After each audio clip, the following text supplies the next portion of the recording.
and I looked out my window and I realized how absurd it was that I was trying to like, gin up these feelings about experiencing the world when I was sequestered in this little room and the world is out there and I haven't even been outside all day.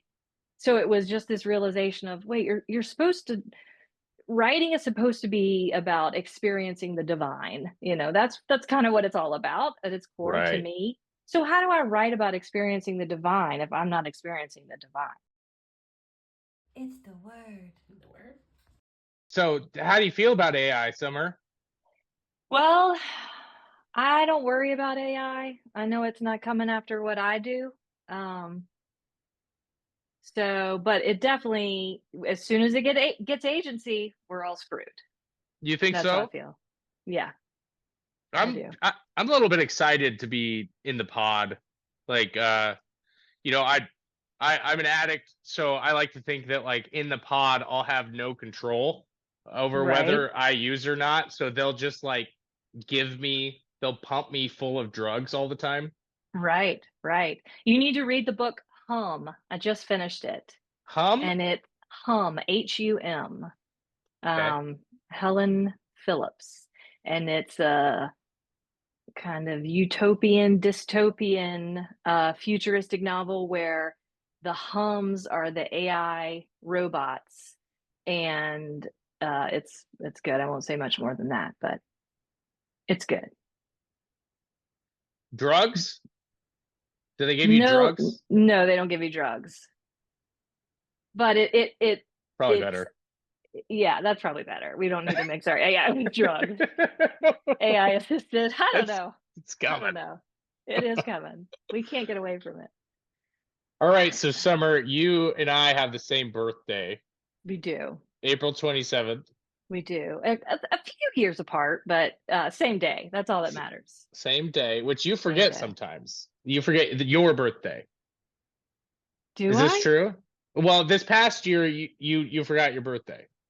I Oh know no, that. right. I forgot what day it was, to be more accurate. Oh, I okay. didn't know what day I was living in, and I thought it was our birthday. I also this past year thought I was a year older than I actually am. So what is time? It's all fluid. Yeah, that's right. That's right. And when But the yes, AI, I believe I wished you a happy birthday on the wrong day, and which is particularly embarrassing because it was also my own birthday. yeah, So, yeah. just spreading some joy on the wrong day. It did actually. It did. It gave me something to talk about, you know. So for that, Well, what's commend ironic you. is that your lovely wife will forget my birthday, which how can she forget my birthday anymore? Because it's your birthday. I love it. I love it so much that she forgets dates because I'm not held accountable in the That's way I was true. expected in True. typical marriage, you know. Right. All right, so can you introduce yourself and tell me what you do? Yeah. Yeah. So Summer Flynn, and ghostwriter, editor, book coach, writer, communication specialist. I think that kind of encompasses it. Do all I've kind of zigzagged through my career, all things communication and or book related is kind of what I have. The pinball of my career has just been following books, following words, and see where it takes me. And so I've ended up um, in some ways, a non-traditional career in that I started out doing editing, then went more towards ghostwriting, and then kind of branched out more and started to do what I never thought I would be involved in, which is corporate communications and communication for municipalities. And but ghostwriting kind of led to even more opportunities outside of ghostwriting. So I'm kind of just as surprised as anyone else that you can actually make a career off of writing. Yeah, no, it's so amazing. And like you know, I've been looking into this as I've gotten more interested in writing and just the many different I feel like when you get into it, or at least for me, I was like, all Mhm. right, I'm gonna make a fucking $1 million. And Are you okay with curses? I am. Bring Okay. them on. Yeah, fucking $1 million. And I'm gonna write this first book. First Hmm. draft's gonna be Right. perfect. And Right. I'm gonna send it off, and somebody's gonna be like, "Oh wow, this he's got it." And Right. so, as you know, my dreams have been destroyed. I I've been looking at these other things where it's like, oh, okay, I could do this and this and this and this and this. There's just so many different things that you can build to Mod Podge Mhm. into surrounding your making your career. Yeah, surrounded by words, as you said, which is like Right. so it's so cool that you've done that Right. and in all these different ways. And you said communications uh, coordinator. Well, What was that? corporate communications Corporate is its communications. own kind of niche within communications. So communications can be this big umbrella when you're looking from a business perspective or an organization perspective. You can have marketing, which I never wanted to do. Yeah. That was one part where I don't want to sell anything, though you could argue that all books are selling something, but I didn't want to do advertisement writing. So within the broader communications umbrella, one of the paths is corporate communications. So that means you're doing communications for a CEO, you're maybe doing crisis communications, working on shareholder announcements, things like that. That is a whole realm of communications that is highly lucrative that you can get into, which is one facet of communications. But there's also communications coordinators in nonprofit organizations, and that ends up employing a good bit of writers and communicators through kind of a nonprofit world as well. So there's lots of areas you can get in that will pay you to write. Yeah. It's not novels, but it's writing. It's sitting in a room by yourself fiddling with words, which to me is the most noble work there is, and all that I feel suited for. So So um that's a statement that that, it's the most noble work there is. Now, that's in my opinion. I Yes. agree with you, but could you Yes. elaborate on why you feel that way? Well, I just all I ever wanted to do. It was all, I was never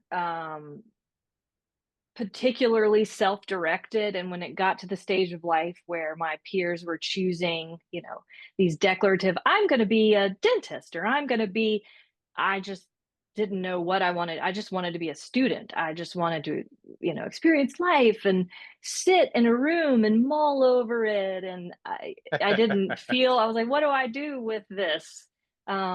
So to me it was just the only thing that made sense was I wanted to say and live a life where I was a writer. That was all I ever saw myself doing. I didn't see myself in an office. I didn't see myself teaching. I didn't both my parents are retired public school teachers. So I kind of grew up in a home where you pick a noble path. It typically doesn't pay you well, but it's the thing that fills you up. It's your bliss.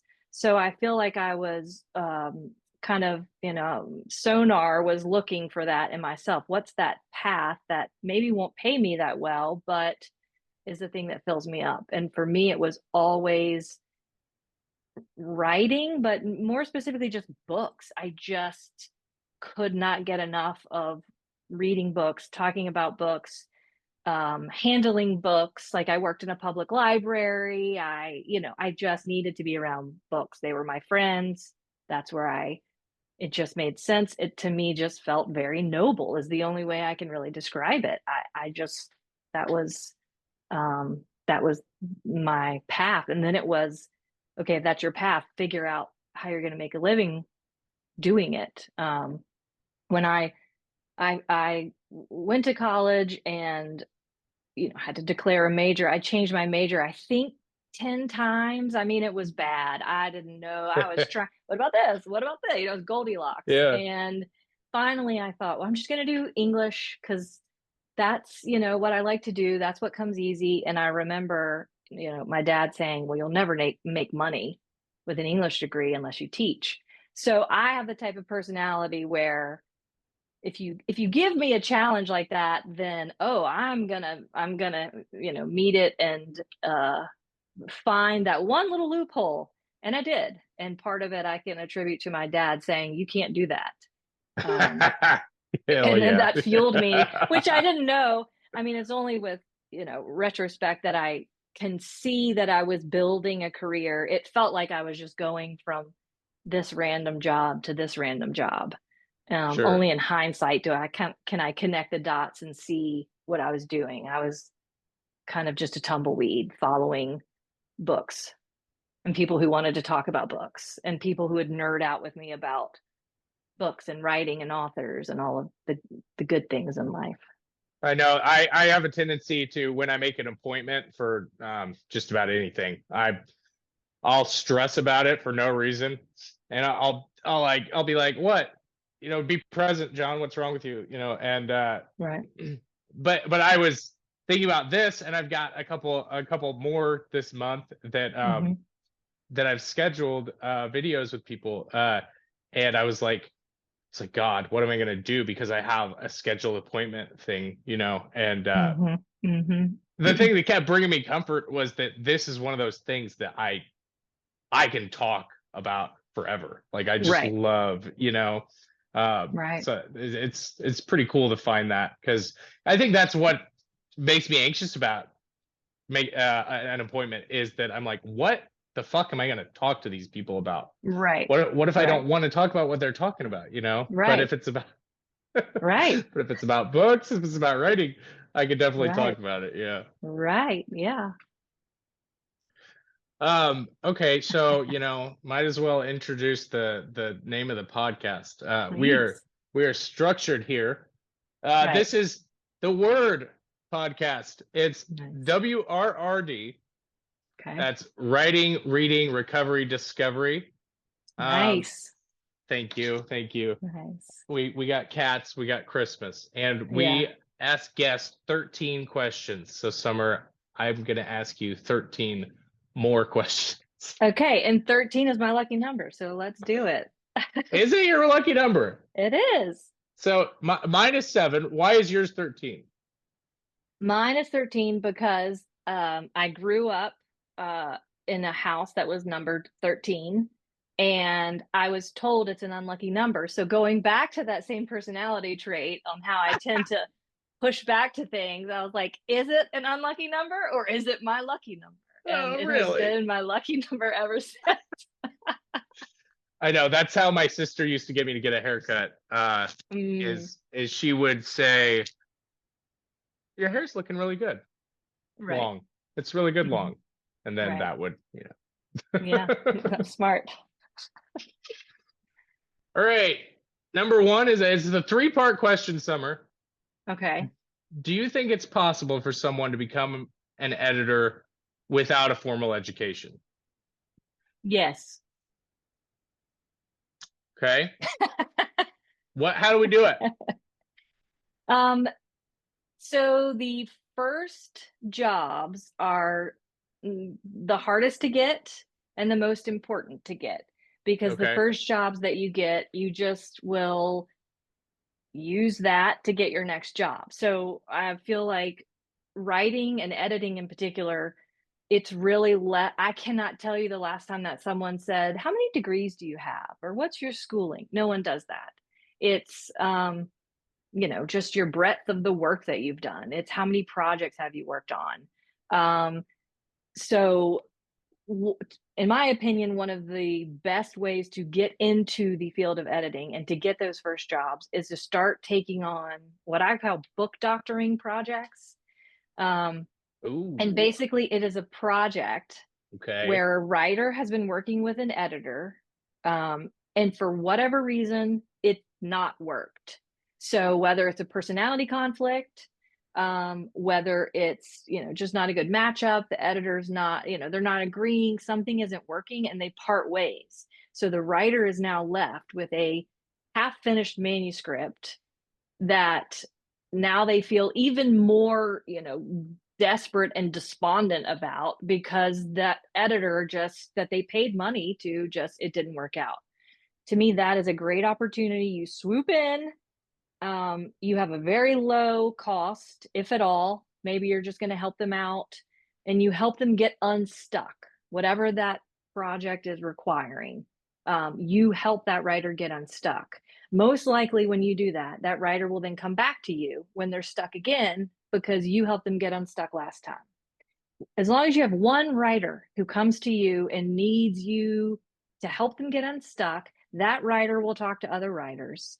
If you then put yourself out there with joining professional networks in your state, Facebook groups, whatever, you go to, I early on attended, I was a speaker at a romance writers network. It was this real tight network. And it was, I want to say maybe 15 authors. They all wrote romance. I went and spoke at that and left with two numbers of authors who wanted to potentially work together. Oh, wow. That's really what you need. I don't remember. I think one of them turned into a small project. The other one didn't. But that's kind of, you do that and writers talk. I mean, you don't, in my opinion, and maybe I'm old school and this is going to make me sound old, but I'm not one of those build a platform to build an audience kind of people. I'm a private person. I don't want to build a platform. That is not for me. If I came, of age now in the writing world, God help me, because I'm not going to build a platform. I'm not going to put everything out on social media. I'm not going to do it. I'm not going to show up with any audience at all. So really just once you just face it, once you're one author's savior, you're on the right path. And then that author talks to other authors and you just start to get projects. And I think those book doctoring projects, they're not full projects, but they can make a big impact for your career and you're helping an author, but more than likely that author is going to come back to you again in the future. And if you do it right and you start to actually help them, not just with the project, but just with their voice or their style at large, then they're going to come back to you every project they have. Every time they're planning a novel, every time they need an editor, they're going to reach out to you. It becomes a bit of a blessing and a curse that your clients get to a point where they feel like they have to consult you before they do anything. And I have some clients who, you think, God, you can write a sentence without me, but that's how you build a business. You find that balance. It's, you want your clients you want to improve their writing and you want them to be independent, but at the same time, you need them to depend on you a little bit because that's how you earn a living as well. So that's why I don't think you need I happen to have an academic background, but it was really because I was putting off a real job. So I just kept trying to go to school for free as long as I could. And even after that, then I kept teaching in college because I did not want to go out and do anything other than sit in a room and talk about writing. So, but I think I could have gotten to where I am today without the schooling if I had just continued to kind of get into those different writers groups, professional networks, start with those book doctoring. You don't make money. You're just filling your resume. Okay. So yeah. So you're just first one's free. Yeah, pretty much your first one is free. To everybody. Well, I say that mine wasn't free. I didn't do it for free, but it was cheap. It was cheap. And the people came back. It turned into other smaller projects. Like, here's this chapter, something's not working. Will you let me know? It doesn't take a lot of your time and energy to read a chapter That's and awesome. write up some notes and send it to them. Well, that's such good news. That's such good news. Cause Right. The reason I ask most of these questions is it's purely selfish. Like I want people to watch the video, be entertained and be informed and educated by you. But like, I want Right. this information. Yeah. So it's like I've been in this writing group, and Mhm. well, before the writing group, I paid an editor, developmental editor, um, for about 60,000 words of my Mhm. one of my novels, and just in that process of watching the feedback he was giving to me, it was almost like I was taking a college course, Mhm. and so I ended up learning a lot about editing through that process. Right. And now I'm in this writing group, and I find that like all the little snags throughout their document that I Mhm. then, I'm commenting on in the same kind of ways. Right. But it's not like I don't have great grammar. Like I know how to do it, I know how to Right. put a sentence together, but as far as like the word syntax, like I have to look that up every Right. week or something, Right. or I have to look up where to put the semicolon, Right. but Well, and if you're going to be a copy editor, I do think an educational background helps. If you're going to be one of those, people who's looking at all the grammatical rules, but to me, that's not what's fun to me. I mean, I get a right. copy editor for my own writing, so I don't. No one can copy edit their own writing, and we can talk about that in a minute. But um, copy editing is very, specific kind of role, and I do think those people are served well by a strong grammar background. But you don't need it. That's what copy editors are for, and they're pretty cheap. So in my opinion, it's let the copy editors deal with the grammar. If you're getting a manuscript and you're giving the author helpful feedback, developmental level feedback, that is the type of editing where you can make the most money, is developmental editing. And that's what that would be, correct? You would call yourself a developmental editor if you're getting a document, you're looking at, let's say, I get to this line and this line doesn't flow well. Like, here's how Mhm. you could fix the flow of this sentence. Like, maybe do this differently, or get to like, hey, when Marcia gave what's her name the Mhm. flower, it didn't make any sense. You need to set this up here. That's all Right. developmental. So most of that is developmental. If you're looking at, so there's developmental, line, and copy edit.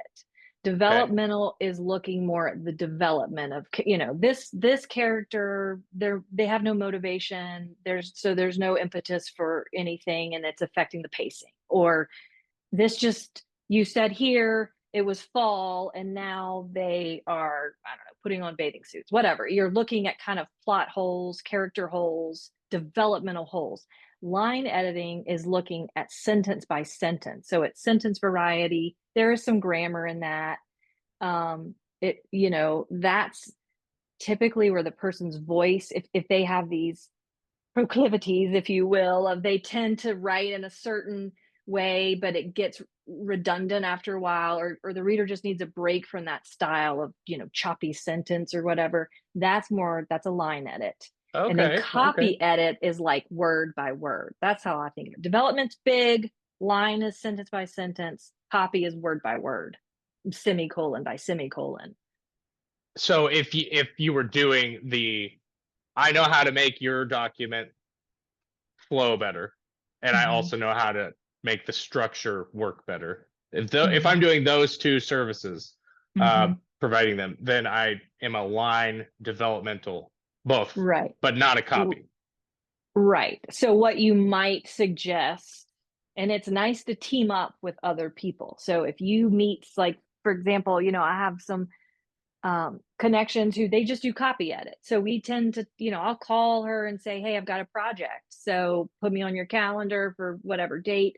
And I get the manuscript to where I think it's done. And then I send it to her to look at, the grammar, things real specific.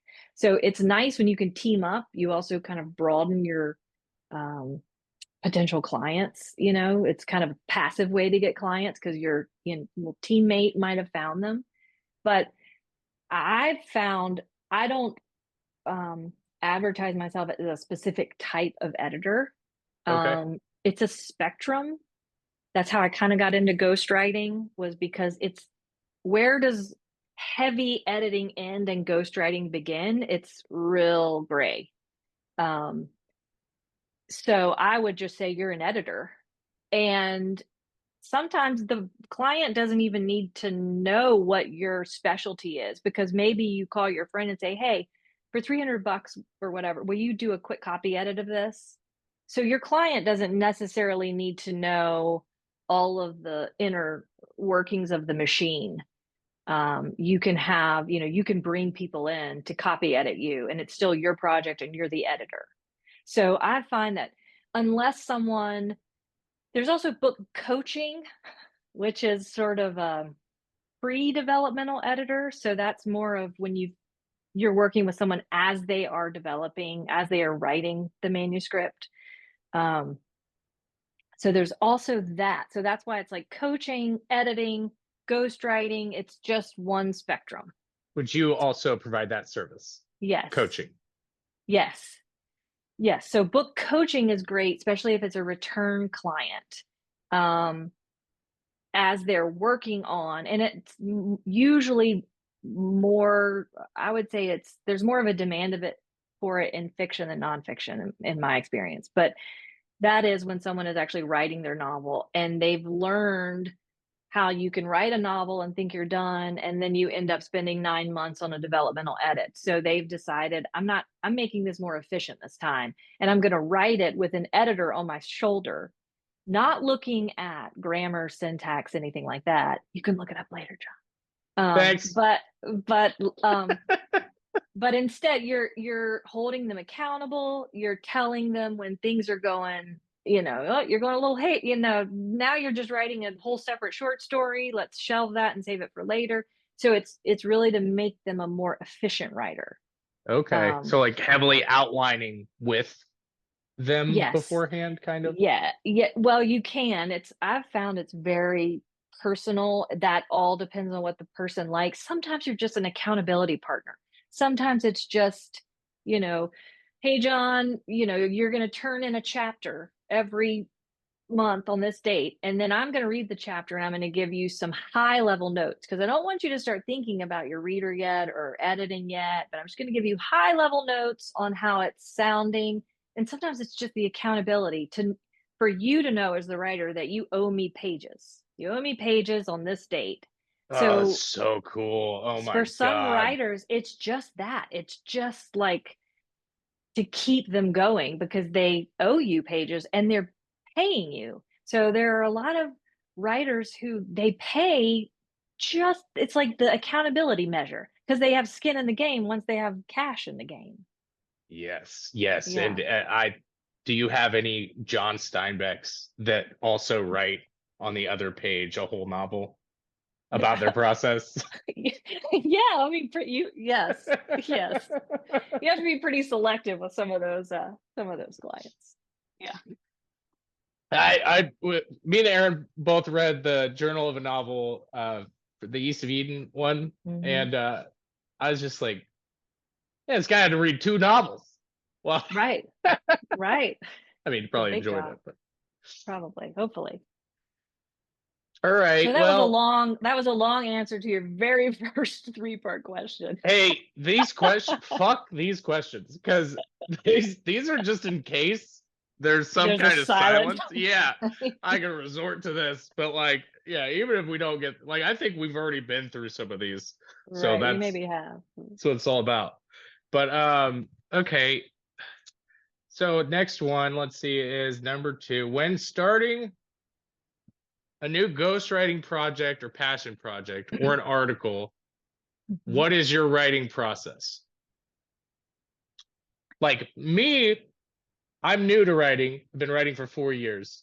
Mhm. I've written a few outlines. I wrote one whole novel with an outline. The Mhm. rest of it, I have just been a pantser. Just Right. so Yeah. just go for it. But Right. what do you do? Well, I think for each of those, it's different. Typically, and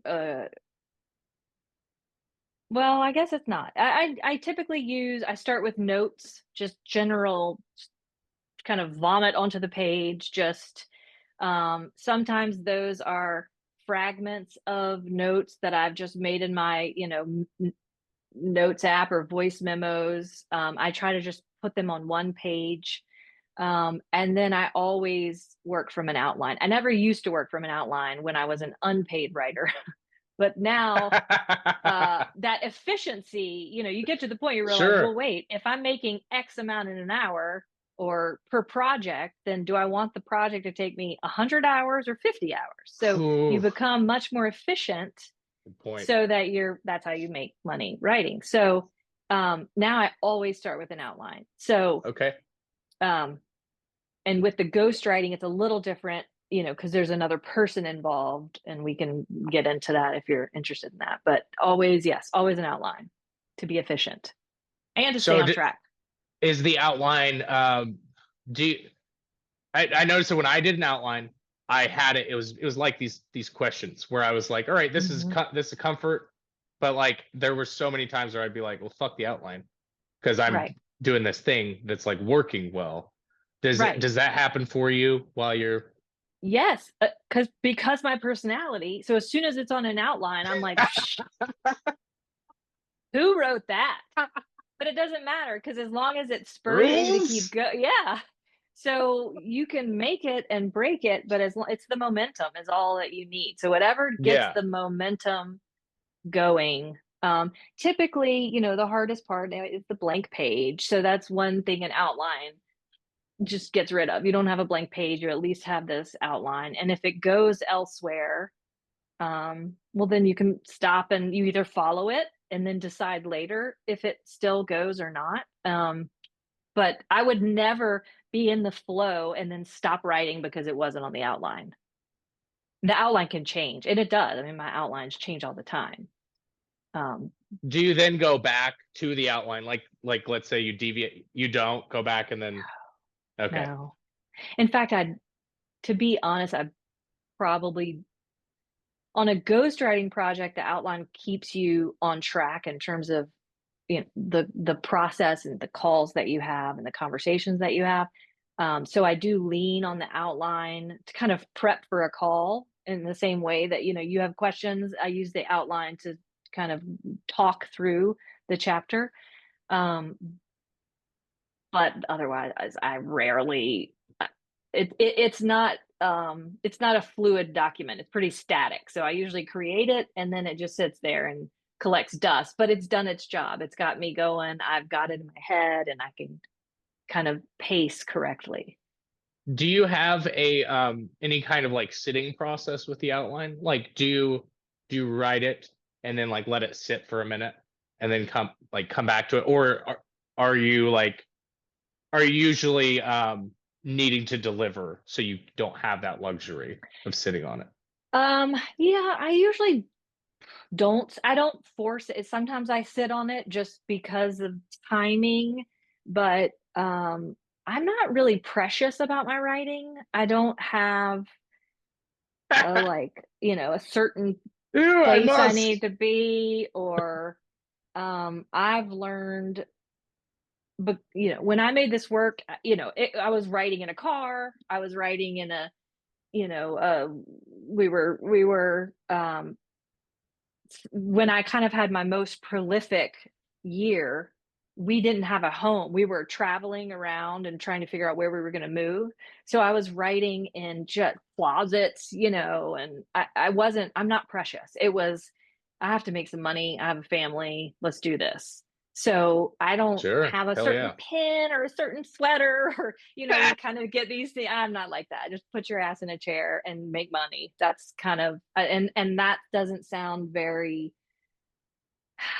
I don't know. It's not the kind of writerly thing that I imagined in my youth of my, drinking coffee all day and smoking cigarettes and, being real precious about my writing. No, then reality sinks in and you're just, you know, gotta gotta get the words on the page and deliver, as you said. So sometimes it's I have a call with a client tomorrow. I got to make this outline, and so Yeah. there is no sitting. Um, and sometimes if it's a shorter form writing, then I don't do an outline. If I just kind of feel the momentum, I just go for it. Okay. So Okay. it depends, I guess, on the project. No, I absolutely love that. Everything you just said. Mm. I would have tacked to All the right. wall because, yeah, I feel very similarly. I have 5 kids, so it's like I don't. I have tried to have to have little Right. things, but it all it has to be fluid to work It within the has to family be. environment. Yeah. Absolutely. And if you don't make it fluid, this is what I've learned in the last couple of years. Writing, though I say it's so noble, it can also be damaging. Like you can use it to avoid the world, you can use it as a vice, you can use it in all these ways that are actually very damaging. And that Mm. I've only really come to in the last couple of years. Before that, I thought if I write 5 books in a year, that's a good year. Now I see that as, well, what did you miss out on that year? What did you avoid that year? What did there are ways you can dig into writing Fuck. that are pretty damaging as well. So I think part of getting older and having a little more perspective is to also look at, it wasn't all noble. Some of it was, if I'm being honest, was probably a way to avoid certain things or whatever.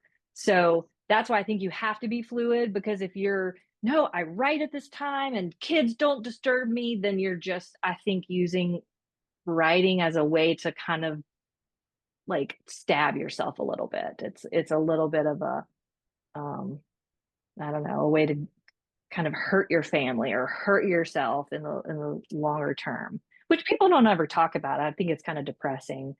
And so you don't find that a lot in writing books, but I think it's true. I think It's a even hundred if percent true. Yeah, right. I I do mean, it. yeah, I do it too. I did it for years. Only so I had my early years of writing. I very consciously said, these are my yes years. I'm going to say yes to every project that comes across my desk. And I did.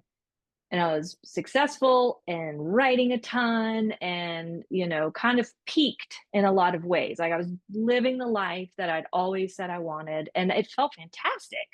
Um, but now I'm in my no years where I'm very selective on who I'm going to spend my time with.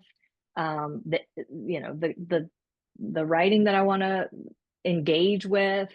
So I say no to a lot of projects now. So I've kind of had to learn that and find that balance a little bit for myself. But just because I found that I was using writing not in purely noble ways, I was also using it as a way to just, not do the dishes or whatever. Things I didn't want to deal with. I was like, no, I have a deadline. And it's you can push people away when you get so, it's ego driven and you're so cerebral.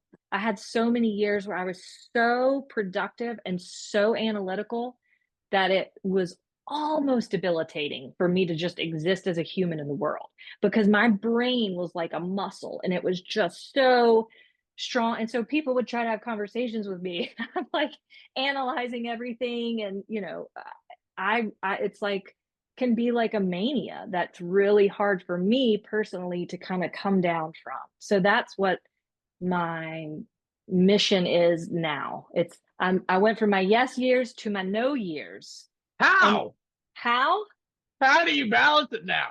Because I agree with everything you like. I have the thing where I'm like sitting with people. I'm like, well, that doesn't fucking fit in your sentence. Like, why would you say that? That's Right. dumb. Like, oh, here's how we could do Right. this better. And like somebody will be like, Liz, look at this thing. You want to read it? And I'll be like, well, this sucks. In my head. And I'm Right. like, I know that's not exactly what you're saying, but that's Right. kind of No. like some of the things I go through. But then when I'm there with my kids and like I'm like, oh, I could get a little bit of writing done, and then I get like so into it Right. that then when they want to play, I'm like, I get that. I'm almost standing on the shoulders of that Yes. nobility thing Yes. where I'm like, no, this is my noble work. Right. Right. And I can't, I'm right in the middle of this sentence and I cannot do you right now. So Right. how do you do that now? Well, so some of it was externally imposed on me when I had health issues and I had to like get real about my energy levels and what I was investing in these projects. So it's Sure. like, the idea of every time you have your photo taken, it takes a bit of your soul. I firmly believe that with writing. Every time you write something, whether, you're coaching, editing, writing it yourself, your soul is in it to a varying degree. And I started to think, gosh, there are fragments of my soul all out in the world. And I needed to just kind of bring them back in a little bit. So some of it for me was basically, doctors saying, you need to chill the fuck out a little bit. Also, now I'm going to dork out, Johnny. We're about to go way outside of writing. But Let's do so it. one of the things when I found out I was having health issues, and I was like, what? How can I have health issues? I'm at the top of my game, right? Like, I'm killing it. I'm doing exactly what I want to do. You don't understand. I can't have health issues because I'm living the life I dreamt of. Therefore, I'm at a higher frequency. So how can I have health issues? Yeah. So I started getting real deep into wearable devices.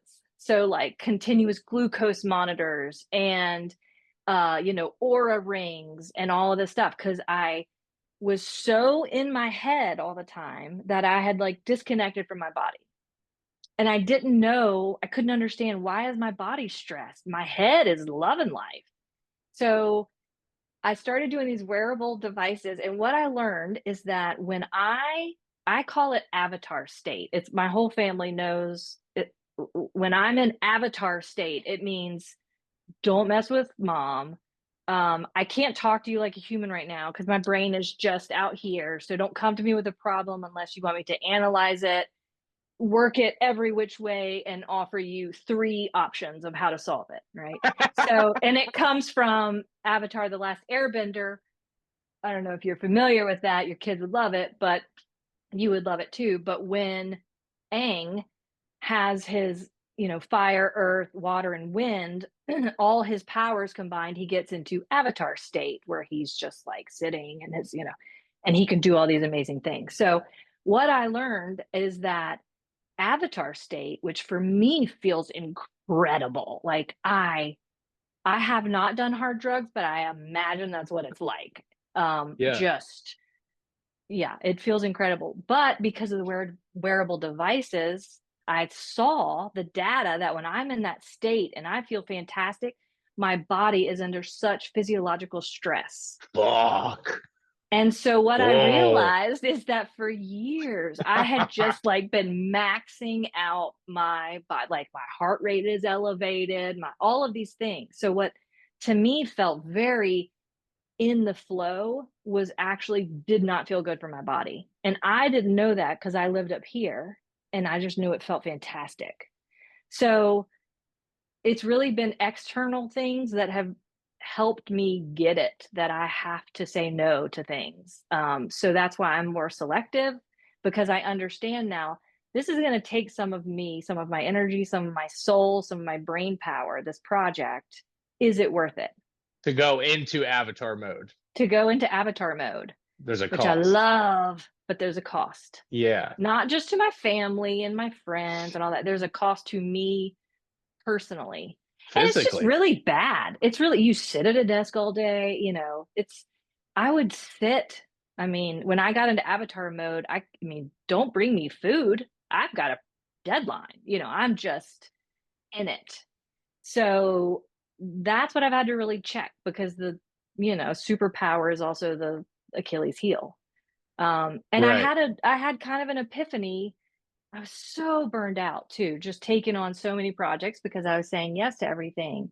And I remember one day just sitting in my office and I looked out my window and I realized how absurd it was that I was trying to like, gin up these feelings about experiencing the world when I was sequestered in this little room and the world is out there and I haven't even been outside all day. So it was just this realization of, wait, you're supposed to, writing is supposed to be about experiencing the divine. That's kind of what it's all about at its core to Right. me. So how do I write about experiencing the divine if I'm not experiencing the divine? Yes. So Yes. so Put it on the wall. right. So that's what, that's where health challenges will help. I don't know that I Yeah. would have come to those realizations on my own. I would have just continued like churning out project after project and living in my head without kind of an external thing telling me you need to chill. Yeah, signaling to you, hey, Hmm. actually, yeah. God, Yeah. that's crazy. It's intense.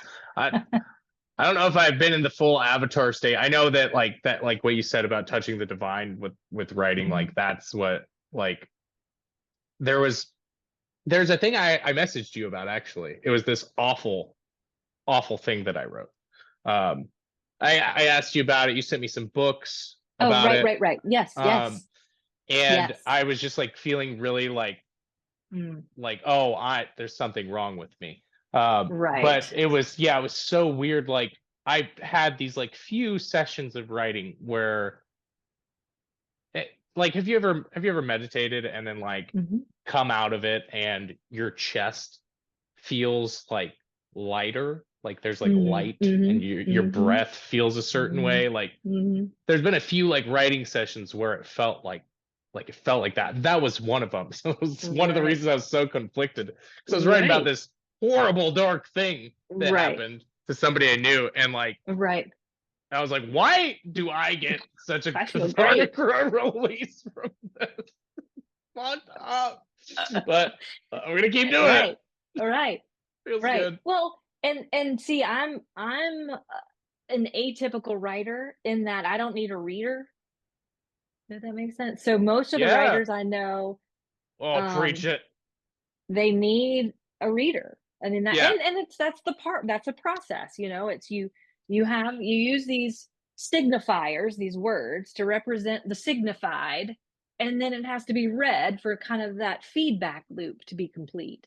But I am a weird person where I write some things that are for the world, but then I like the real writing. I don't need anyone to, it's the process. I don't need anyone to read it, to view it, to know it. And I'm atypical in that way. And I went through an MFA program, and that's when I learned I was atypical because I got there, went to a school in Louisiana. I didn't know a soul, and I wanted to meet people. And we all kind of lived in this, it was this Victorian home with like a carriage house and an attic apartment, and this older lady rented out all of the rooms to different grad students. So I kind of had this pod of other fiction writers and poets, and school had been in session, I don't know, a week or two. It was like the first Friday, and I went door to door. These new friends, right? We're all gonna be friends. It's gonna be like Melrose Place or something. And every one of them was like, no, I'm writing. And it was a Friday night, and I thought, oh God, what have I done?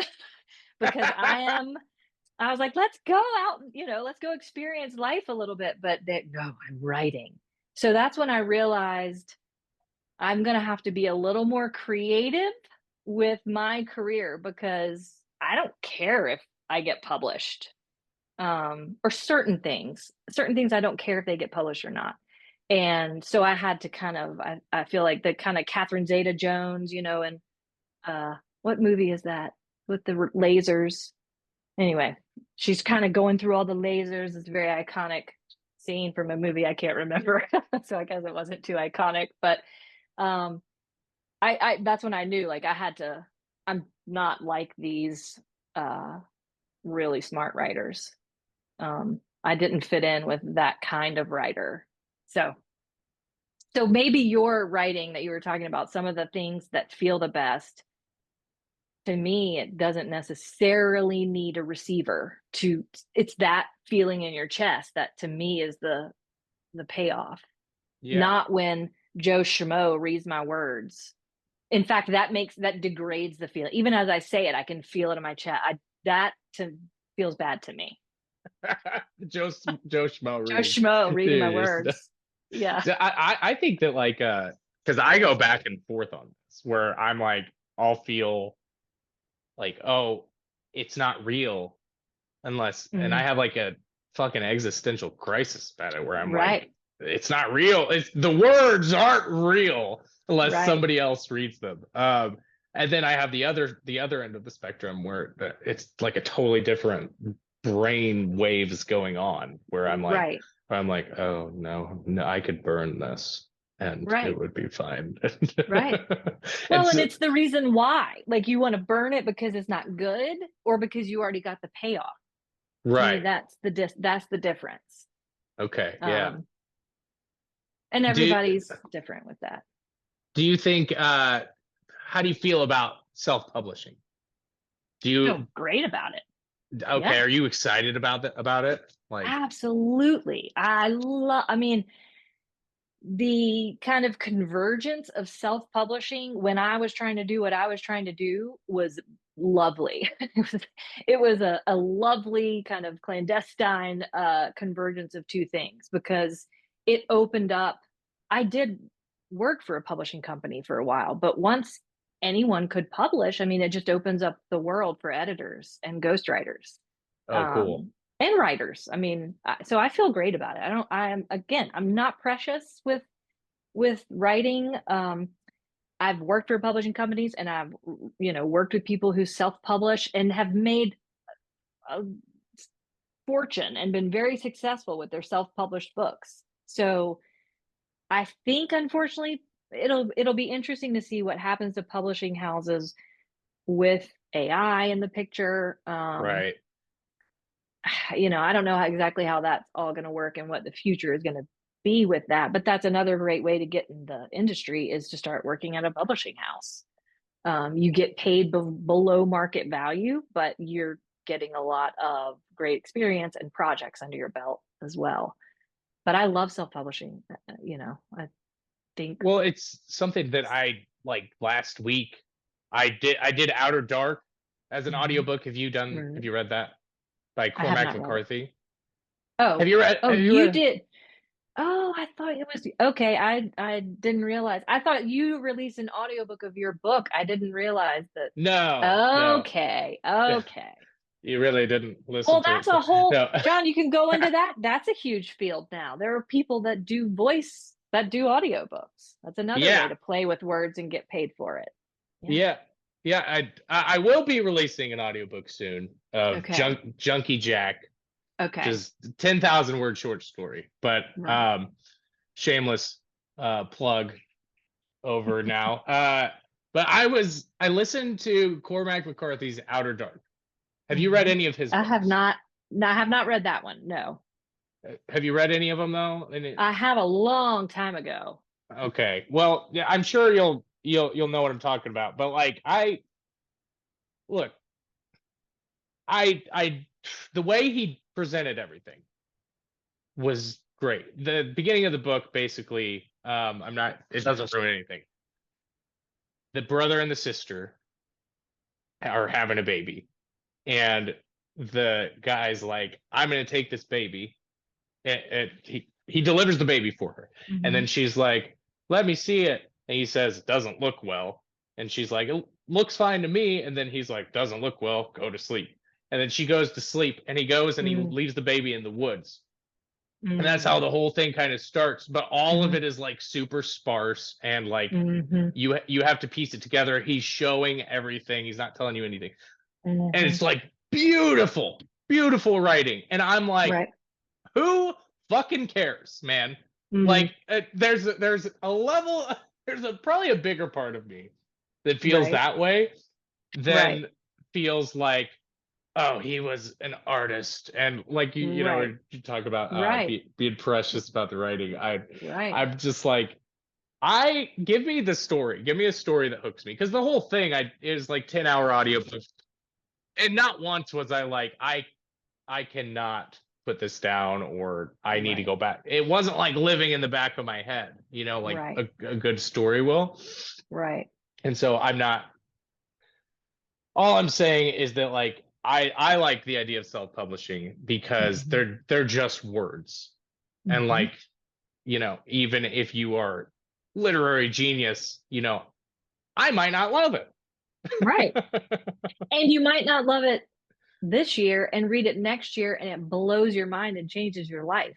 Right, totally. So it's Totally. like this weird you're like an alchemist when you're working with words, and it's like sometimes the magic happens and sometimes it's poison and sometimes it doesn't land, but it all really depends. Like once you put it on the page, it's sort of out of your hands in a way, and the reader takes it from there, which is, I guess, one reason why I'm less invested in that piece of it, because it becomes the readers at a certain point and Oh, you that's lose cool. it. And I don't love Yeah. that. Some of the stuff I just need to keep that tether. I want the tether to it. And as soon as it's here, read this, the tether snaps and it's not yours anymore because the person is projecting onto it and it's theirs. And, I don't know. Sometimes that's great and feels good and sometimes it doesn't. So, um, but I think self-publishing has opened up. I mean, let's be honest, publishing houses used to just publish white men. I mean, that was who they were for, Right. in a lot of ways. So it's opened up a lot. Of course, some self-published stuff is awful. Some of it's great, I mean, it's just Right. like, but publishing houses sometimes have awful books and great books. So I don't think it changed anything other than um, made it a little more accessible to everyone to be able to upload to KDP or whatever. So, Yeah. Now, I wanted to, earlier we started to talk about your ghostwriting. I mhm, don't know what that looks like. I know there's a question on here, but we're off the grid. we're off. We're off. I don't even. I'm looking at it. The words they look like salad. But so when you ghostwrite, Mhm, are you looking for a specific voice that's going to sound somewhat like the person who the author, mhm, or are you incorporating your own voice? How does that work? mhm. I would say both. So going back to the story of how I was different, knocking on the doors of all the people who were staying home and writing. I like people generally, and some writers kind of famously they want to be writers because they want to just sit in a room by themselves. I think to be a ghostwriter, it's equal parts you're a good writer, you're good with people, and you can mirror like a therapist. That's really, you have to have a certain personality to be a ghostwriter because people have to be willing to open up to you. They have to feel safe with you. They have to, really trust in the process. It's very intimate, the ghostwriting process. So, which is tough early on when you're in your yes phase and you're saying yes to every project and you end up in, some awkward dynamics. Kind of, in my opinion, the most difficult clients have been the ones who um, were, very important people and they had this certain facade and they were not willing to let go of that facade, but yet they wanted to write a book. And so trying to humanize someone who has worked so hard to dehumanize themselves has been to date the hardest book projects that I've had. So now I really only work with people who are open and, invested in the process. Totally forgot your original question. Ghostwriting. So it is, you have to be good with people so that they open up to you. So you're using not, I don't use my voice. I use kind of I start with sort of a third voice. Um, and then, make sure that I am using some of how they would tell a story, some of their cadence. But it's really kind of a third, it's its own voice. But if you're really good at getting people to open up and they enjoy talking to you, it makes it really an easy process. And again, that I always think you have to know your neuroses and then find a job that fits them. To me, that's adulting. This whole like do what you enjoy doing and figure out a way to get paid for it. I think it's just bullshit. Like I would dig in the dirt all day. No one's going to pay me to dig in the dirt. So I'm neurotic, but I get paid for my neuroses now, which is again why I have to keep it in check. But I like people, but then to a certain extent, I want to talk to people and I want to hear their stories and I want to understand their motivation, but then I want them to shut up and I want to sit in a room by myself and process. So that's why ghostwriting works for me. So I have these calls with people. 80% of the time they cry. It's just like this, it's a weird, heavy kind of process. Yeah. Um, but usually we have a call or two about whatever they want to write about. Why are they wanting to write a book? And I have a series of questions and we talk through that. And then I come up with an outline and then we schedule 1 to 2 calls to discuss each chapter. And then I write the book in thirds. So we talk through the first third of the book. And then I stop and I do a developmental edit, first draft. Here's your first third of your book. They give comments to that, ideally in the manuscript. I have a pretty ironclad feedback process now. I don't call me and just tell me your feedback. You gotta show me you're invested. You gotta put it into the document. Is that So electronic? Do you like Google Docs yes, that? Okay. I do. Well, ideally Microsoft Word with track changes is how I Okay. roll. With track changes. Okay. With track changes. So I send them the first third developmental edit, with track changes turned on. I say go to town, delete anything you want, add it in, um, and once I capture their feedback, we move on and we start talking through the second third of the book. Then we stop. Here's your first draft of the second third. Give me feedback. Then we talk through the third third, give them that developmental edit with feedback. Now I have all sections with feedback. I work through the whole document and do a line edit. So then they get the entire manuscript back with their early comments integrated into it to read that. And then they get a copy edit. So I try to keep it, again, going back to efficiency, keep it to 3 rounds of editing. They get a developmental edit, a line edit, a copy edit. Always get paid first before you do Do the you work. do the copy edit? I do the copy edit and then sometimes then I'll pass it to someone else to do a like proof, a real light kind of, depending on how I feel about it. The project I'm working on now is the third edition of a book that I wrote. So it's updated and expanded. It started as a book coaching project. So this is how book coaching can really be lucrative. It started, excuse me, it was a book doctoring. So friend of a friend of, someone within the circle was working with an editor, wasn't working out. So he had this finished manuscript, but it wasn't done. I stepped in, got it done, got it published. Oh, we worked on a second edition. Now he wanted a third edition, but this time it was do what you will with it. So I finally got for the first time, the chance. It had been book doctoring. So it was really someone else's imprint was on it as well. And I just kind of got it over the finish line. But this time I got to actually work it how I would have worked it from the beginning. Cool. And so it's really cool. So it's now the third edition. It's going to be published in multiple languages.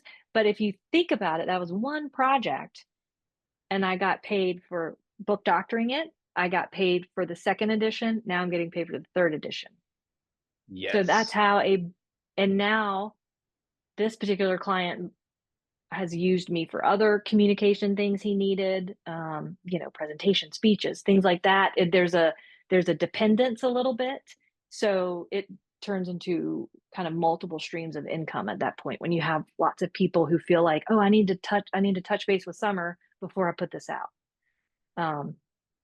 Which is how book doctoring can really turn into, more income for the same Yeah. project. Um, Yeah. That was like all of it. God, that was like so valuable. All those things you just said. So right. like when you're doing the line edit, Mm-hmm. you're just looking at a line and making it flow better, making sure. Um, yes. I don't necessarily think of it.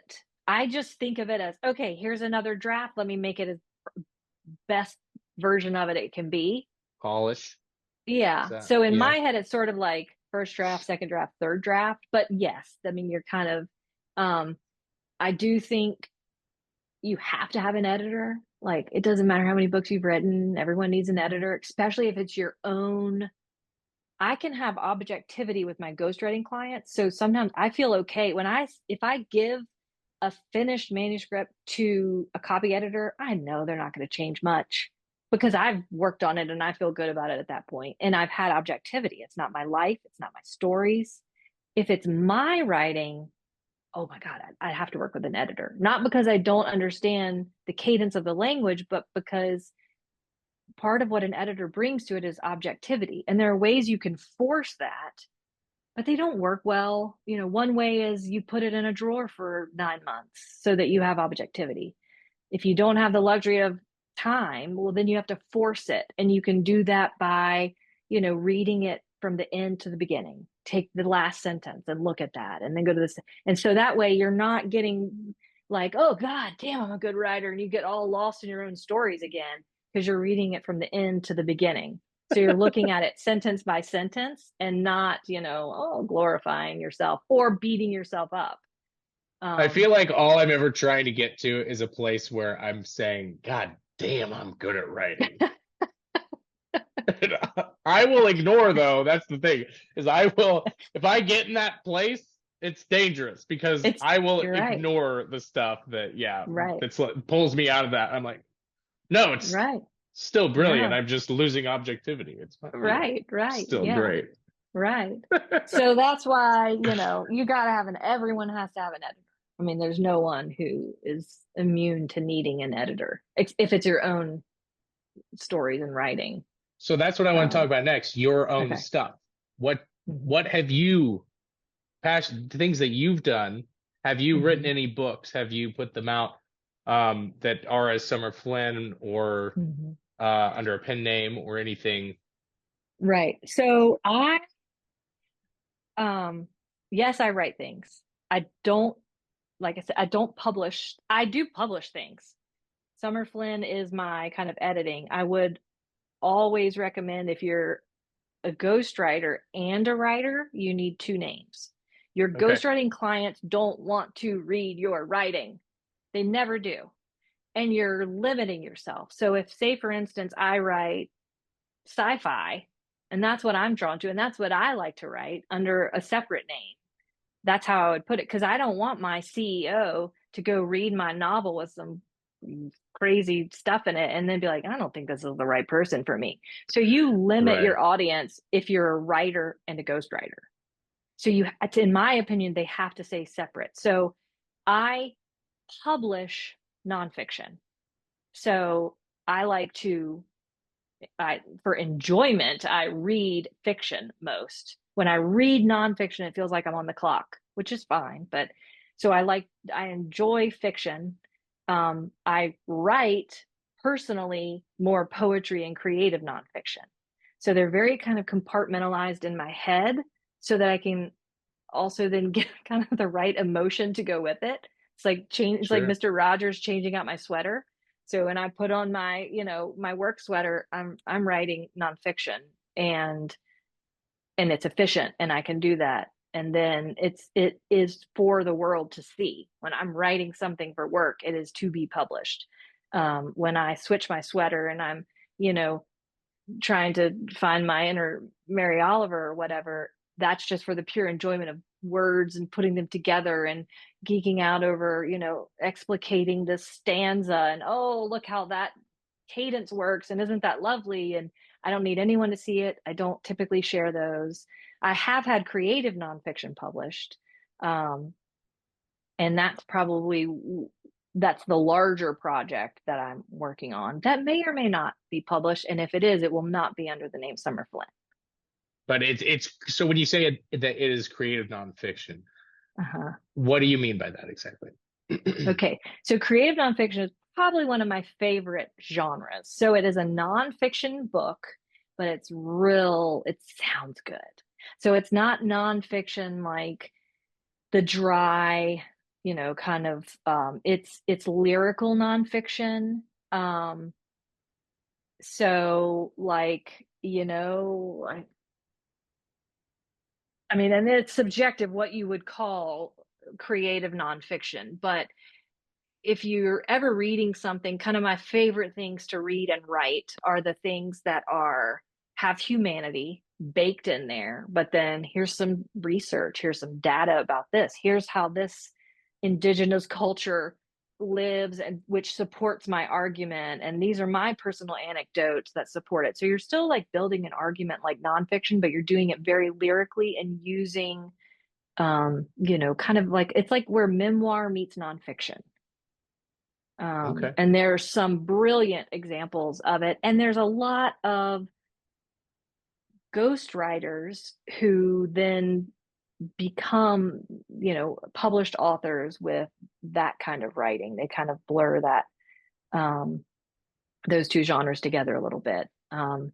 If you want to be a published author, being a ghostwriter first is a good way to do it, because you start to get connections.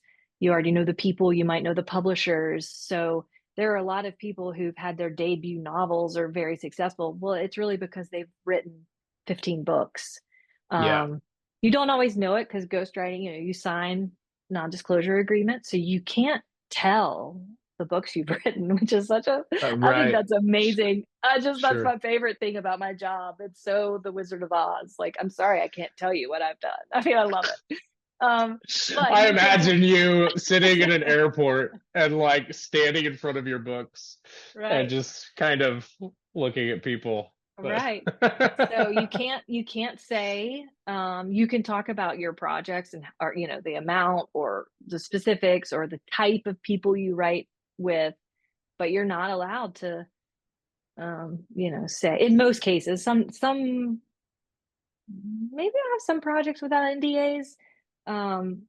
But the way you get around it is typically the author will thank you in the acknowledgments as a coach or a collaborator or an editor. So anytime you see that, you would be shocked at how many books are ghostwritten. I mean, it is the most lucrative form of book writing. Mhm. Most nonfiction books are ghostwritten. Because you think about it, you're Michelle Obama. You've lived your life, you're educated, you're amassing all these experiences. You also don't have time to now go to the local MFA program and learn how to write a book. So, you're an expert in your field, and then you bring in an expert to help relay that to the world. Right. So you can, all these CEOs and things, they're all ghostwritten, every one of them. Well, it's such a beautiful way to put it too. Like it Yeah, makes it feel like, I don't know, yeah, somebody who's documenting your life right, as you. So that's right. cool. Well, let's talk. There is a stigma against ghostwriting for sure. That's kind of Oh yeah. the, like, I'll do anything but ghostwrite. And I thought that too. Like, I didn't want to ghostwrite and I didn't want to sell anything. I didn't want to do marketing or ghostwriting. But then I started to edit and was getting paid per project because that's how I do it. And I started to realize, it was one of my very early projects, and the individual basically gave me their uh, journal. I mean, it was basically felt like here's 10 years worth of my diary. Will you turn this into a book? Holy shit. Yeah, it was it was a lot. I mean, it was a really difficult project. And that was when I realized, oh, it's just a spectrum. And if I could just start over and write this book, like, now that I understand where this person is coming from and the experiences, let me just write it. And I can do it in 10 hours versus the 100 hours it's going to take me to clean up what you wrote. That's how I got into ghostwriting, just the efficiency model of that was the best way to make money because I can do it quicker. You tell me what you want to say and just let me do it. It's the SNL skit, uh where it was like the computer guy and someone who was like the IT guy, and people would call him in, and they would say, I'm having it was Jimmy Fallon played the character. I'm having trouble with my computer. He'd always be like, move. He'd push him out of the way and he'd sit down and do it himself. That's what I do to the client, like, move, let me. And it's so much more efficient that way. I know what you want to say. I get it. Now let me do it. Yeah, because you can do it. You're capable, and it's yeah. It's like yeah, you're really providing like a great service to the world, and it's like a great practice in humility. Would you say? too, maybe Well, because you're not, your yeah, name isn't on the cover. right. Well, I guess I don't think of it that way just because like I said, it's never been that important to me to have my name on the cover. I like to be acknowledged in the acknowledgments page just because that can help me because I can't say all the projects. It can help me when I'm trying to get new clients to at least Right. bring up a project as, collaborating with someone. Um, but it hasn't been super important to me to have my name on the book. So I don't feel like it's humility as much as, yeah, like a service of if I need my car fixed, I'm not going to go take a class and learn how to do it. I'm going to take it to the expert. And I feel like it's the same way with writing. If I'm uh, a CEO, and that's kind of the new thing now is instead of a business card, you have a book. Think about any show that you watch, The View, Bill Maher, whatever it is, you have a guest on. What do they show? They show their book. That is your business card now, is that you have a book. So it is that kind of thought leadership genre where if you want to establish that you are a thought leader in a specific sector, you write a book about it. But because you're a thought leader in that sector, you have not had time to necessarily learn how to write a book. So you get someone to help guide you in that. And then again, it's that spectrum. Do they guide you by coaching you as you write it, editing it after you wrote it, or do they just help you kind of write the whole thing? Most of my clients are so busy, they will book me and say, okay, I can give you 10 hours over 6 months or 3 months or whatever it is, and that's all they have time for. So you have to get what you need from them. You have to be efficient and get it in, sound like their voice, um, present it how they'd want to present it with, maybe some thoughtful changes if as needed. But that thought leadership kind of wave that we're in right now is great for writers because these thought leaders need help writing their books, and their books are their business cards now. They're following, their audience and their books. And for most CEOs, LinkedIn is way more important with my clientele than Instagram. And that's Wow. just kind of what I've found. It's like at a concert and you're slowly trying to get to the front. That's been my career. I'm just like, oh, okay. And that's where I saw the opening was, oh, these CEOs, sometimes it's the board will tell them, look, you're a young CEO, you're not established enough. What are you going to do about it? And I've actually had ghostwriting projects where I am not just talking to the individual, I'm talking to the individual's lawyer, and the individual's PR person. Okay. So, you do have to be fluid in that sense of um, sometimes what you're putting out in the world for them is not the inner workings of their soul as much as maybe a marketing tool, or the company's going to go public next year and the CEO needs to look really strong and like a trailblazer. So it's your job to make that happen. Um, there's one potential client I'm talking to now where they've lived an experience, sold the rights of that to HBO, who's making a documentary about their life. So they've essentially sold away the rights to their own story, but they still want to make money off of it. So they are fictionalizing their own story to get around the legalities of HBO owning the story. And then they will sell that to Netflix after Probably. you write it. Right. So talk about, that threading that needle of you've got HBO owning certain details and you're talking to an individual who lived a life, but you have to fictionalize it. I mean, it's but again, a great writing exercise. It makes you so nimble creatively. And that's how I approach all of these. It's like kind of like a writing assignment. Well, and that's Um, what's great about it too. I would imagine is that like you are anytime I start writing, whatever it is, it's I'm there. I'm in it. mhm. I tend to have a prejudice in myself about nonfiction or stuff that I write about in my own past. Mhm. And I'm like, well, it's not creative. It's just negative self-talk. But I'm like, this isn't Mhm. creative. What are you doing? You're not, you what art?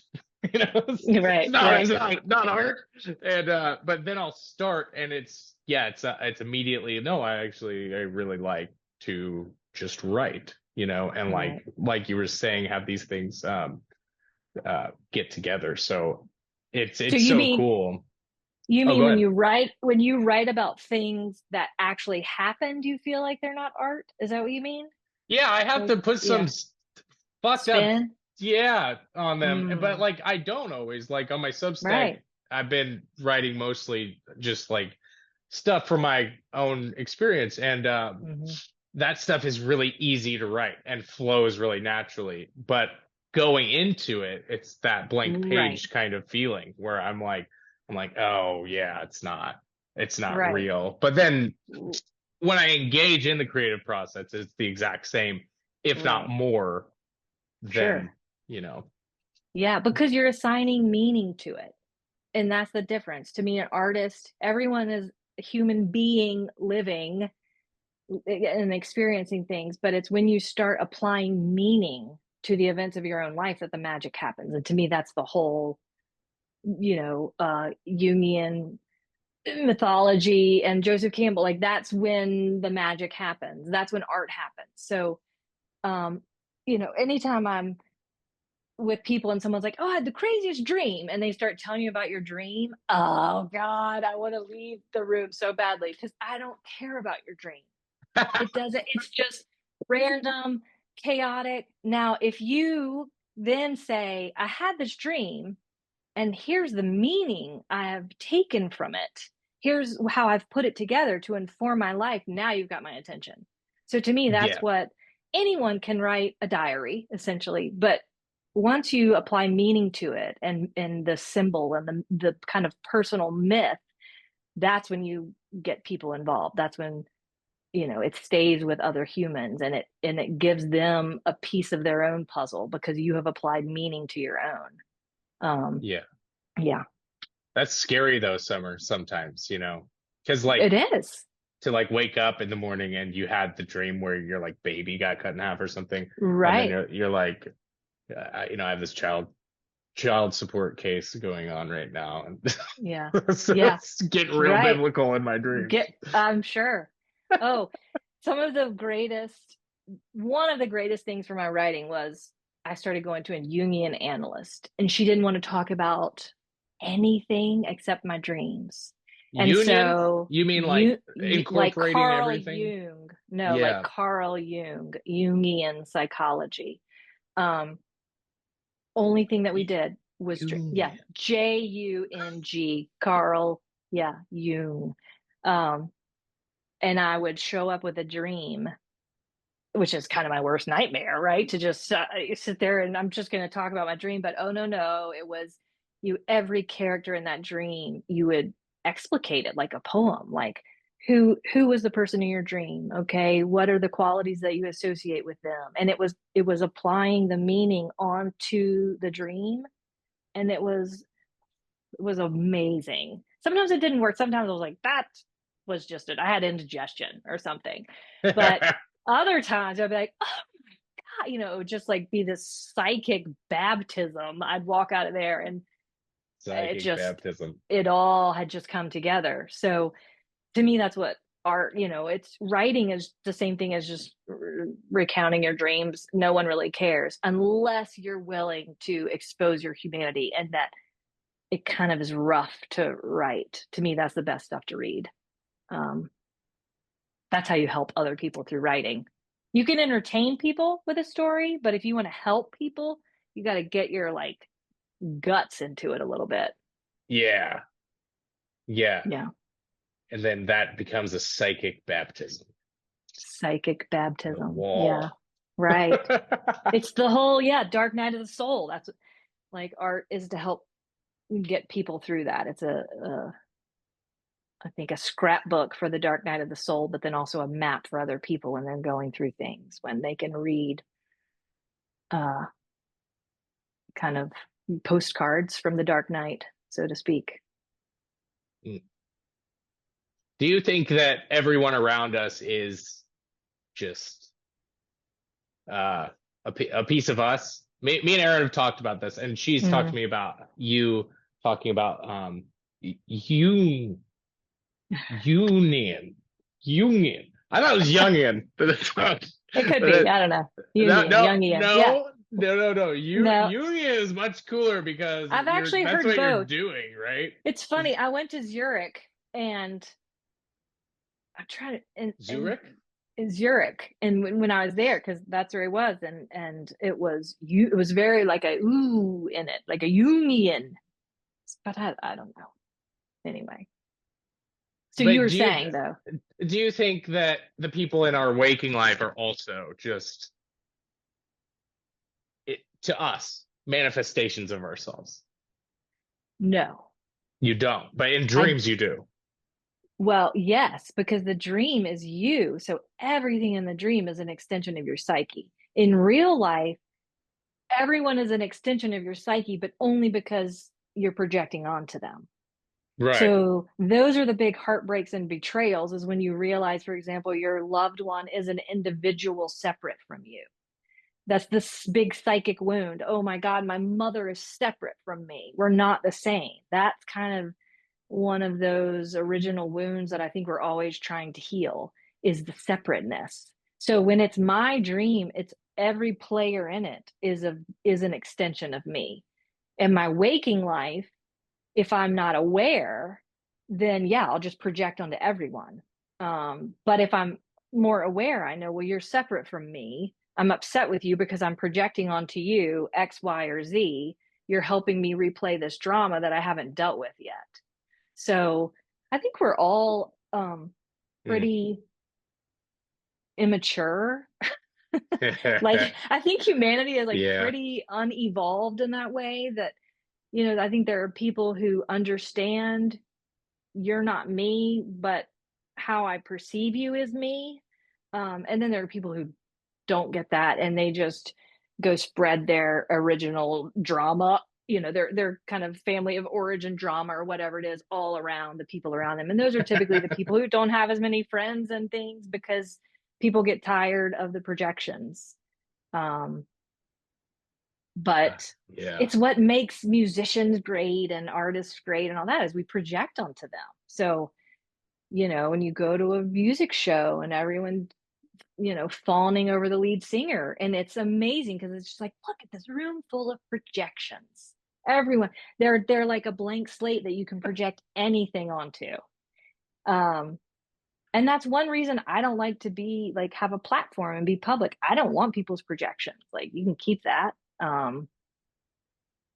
So, but yeah, I think dreams, though I would never write a poem just about a dream, I have written poems with some essence from a dream or some, part of a dream, but only after I feel like I have applied meaning to it and it has helped me really pinpoint my purpose. Then I feel like it's productive and not just a random brain firing during REM or whatever. So you feel that way about writing too, like as far as with like somebody's experience, like we were talking about with somebody's experience when they're writing it, if they're just like writing it down, it doesn't really Right. matter unless they're imbuing it with some kind of meaning. Right. And I think you can tell when someone has been thoughtful about you can recount an experience just as it is, but at some point in that you have to do something bigger than just recounting that experience. And that's going to be different for every piece of writing, but it's like that human motivation, kind of what's the character's purpose, what's my purpose. I feel like that has to be in there. Um, and I think that is it has to be in there for it to be engaging for the reader. Because otherwise you're just reading a recounting of something. And how is that not the same as newspaper? Newspaper or journalistic writing is just recounting of events.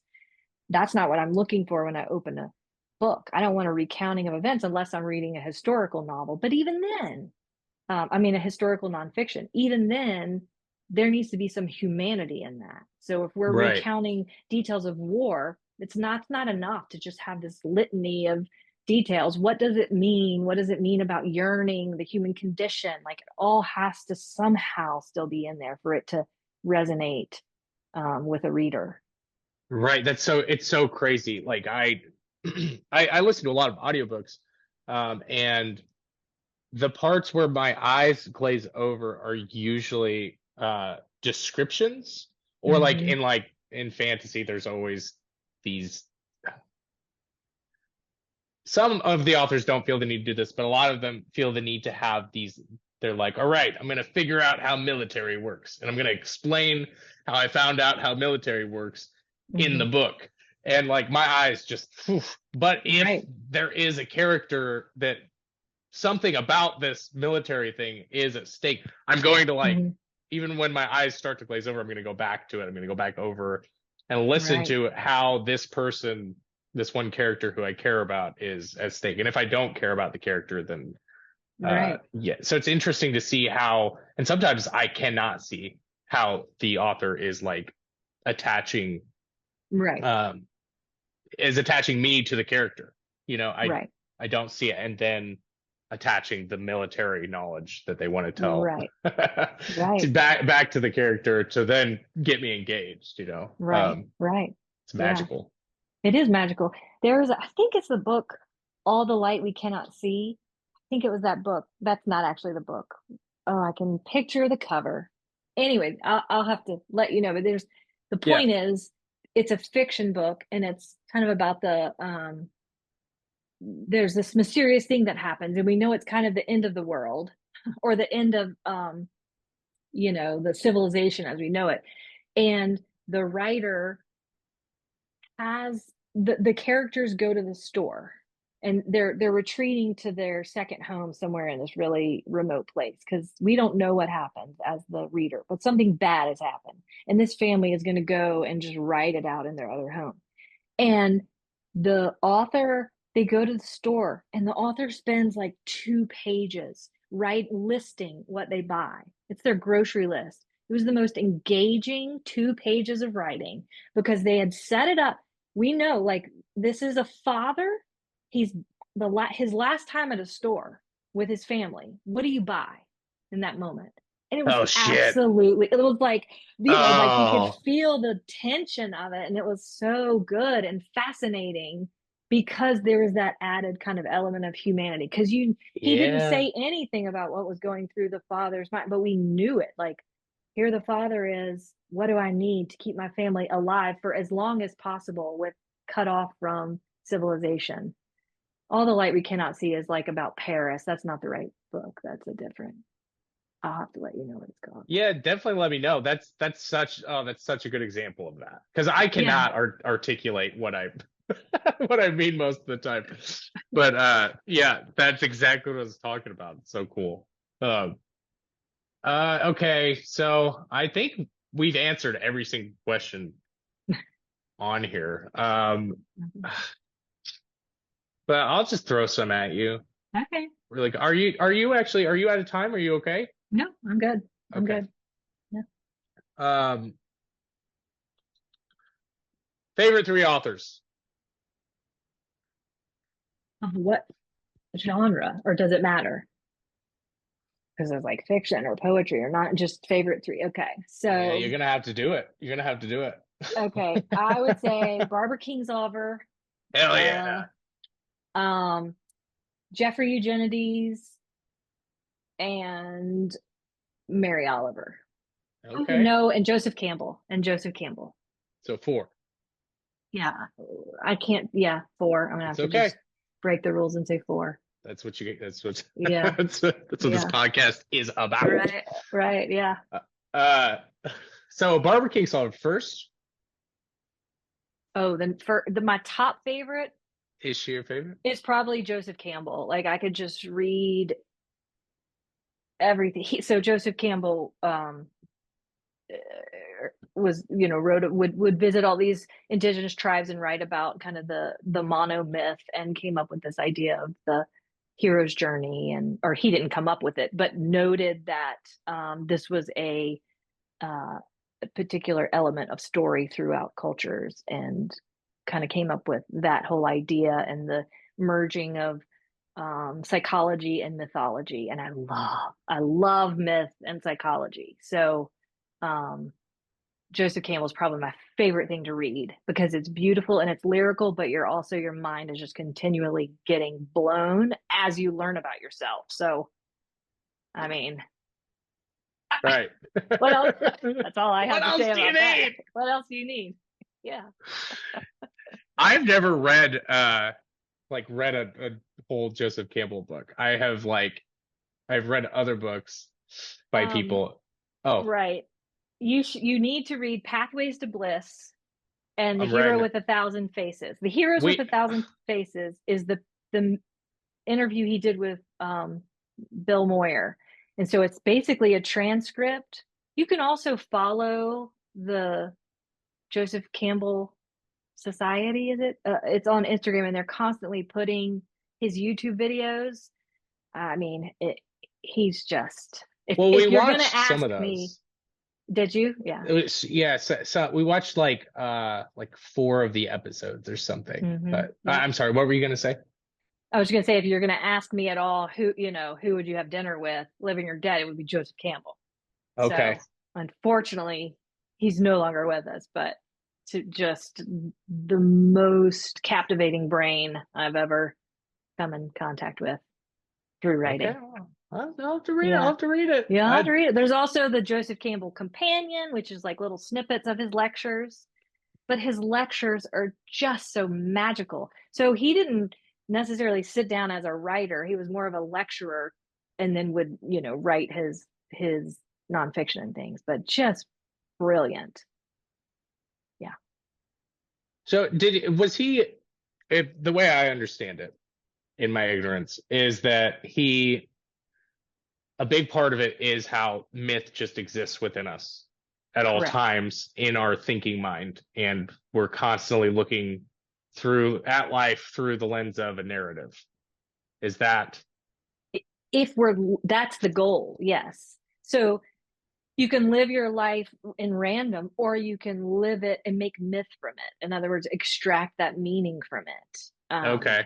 And that's where the beauty. So it's like you're kind of unconscious versus conscious of life. And some people who are just, the tumbleweeds, and they're, this happened and this happened and this happened. Or you can stop and think using myth.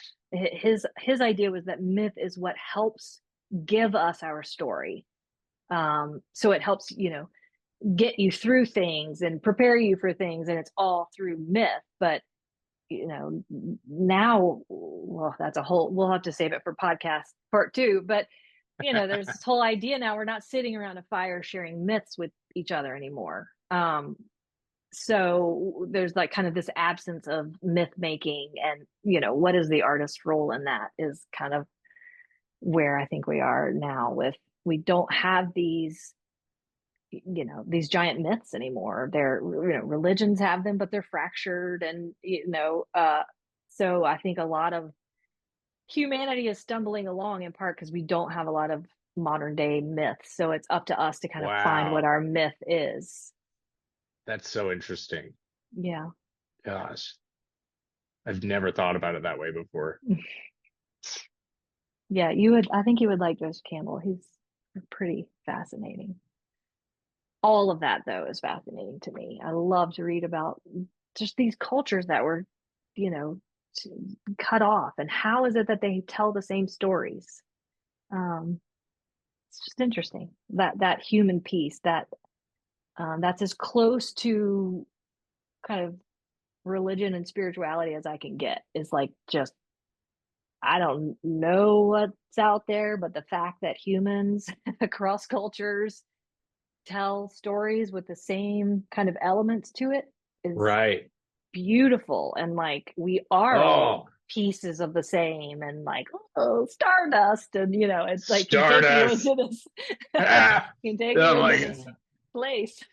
Yeah, I was watching this Alan Watts thing, and he was like talking about it like imagine an ink blot. You know, Right. and we're part of that ink blot, so we're still the ink blot. Right. Right. Yeah. That's true. I guess. Yeah. So that's kind of So- my Bible is Joseph Campbell and all of the mythological studies. well, that's great. That's what I always say about Jesus. Is I'm like I love the story of Jesus. You know, Hmm. I not to shit Right. on anybody's belief, but Sure. for me, it's definitely like, oh yeah, that story's great, and I love applying it to my life and like everything I Right. learned being Mormon and growing up in that Hmm. church. Aside from a few certain things, Sure. but the things that I learned from the myth of it all, and took Right. away that were good, were good. They're Yeah. great. And myths aren't meant to be literal. So that's where we also, I think, fall into a trap when we take what is a myth and then try to make it literal. Myths are never literal. They kind of Yeah. exist in that in between realm. And I think as humans, sometimes it's hard for us to, uh, well, I don't know, but I think it's sometimes hard to not take it literally. Um, and yeah, I'll stop there because I might offend people if I go further. Well, we were just talking about it earlier with writing, because that's kind of my part of my religion, is Right. and I guess the analogy would be when I'm taking it too literally, the idea of Mhm. writing, and how it can Right. save me, um, Right. is Right. when I start yelling at my kids about it, Right. whereas when I'm fluid and I'm like, oh yeah, baby, it was good, just Right. writing some poetry. Right. Yeah, it's like it can't be everything. Writing can't be essential, but yet it's essential to applying meaning to your life. So it somehow has to kind of be both at the same time. Um, which I don't know. That's a balance I still struggle with. So I don't know when you kind of ace that is probably at your last breath, but it's fun to continually try to find that balance. Well, yeah, I know you've given me a lot of good tips on how to get closer to that balance. And maybe accepting that it doesn't have to be one way or the other. Right. Right. Yeah. It's kind of boring maybe to have it one way or the other. You got to go back and forth maybe. I don't know. I don't know. All right, let's see what else we got here. If you could re-edit any book, what would it be? I mean, any book could be the Bible. Well, if you're going to throw that out there, I would re-edit the Bible to include some of the Gnostic Gospels, which are Yeah, fascinating to read. The Gnostic Gospels, the books that weren't included in the I gotta read Bible. those. It's called the Gnostic Gospels. It is just a collection of other writing, like other, um, holy people who wrote books who just weren't didn't make it in the final cut of the Bible. So there's like Mary Magdalene's story, and there's all these other stories that's really fascinating. So if I could re-edit, I mean, I'm tempted to say the Bible only because it's so important. It's like it has been used to fuel so many things, both good and bad. So wouldn't it be nice if we could make the language more equitable and uh, all of that would be nice. And maybe include some of those other gospels that weren't included. I'd also like to rewrite the hero's journey Oh, with a more, not necessarily the heroine's journey, which has been written by Maureen Murdoch, but I would like for Joseph Campbell himself to talk about the hero's journey as it applies to women or non-binary people. I'd just be curious to kind of know that.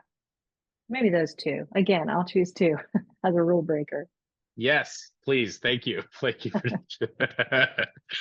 I have 14 questions on here. So, I mean, it's Oh, only so supposed to be, my rule is 13. right.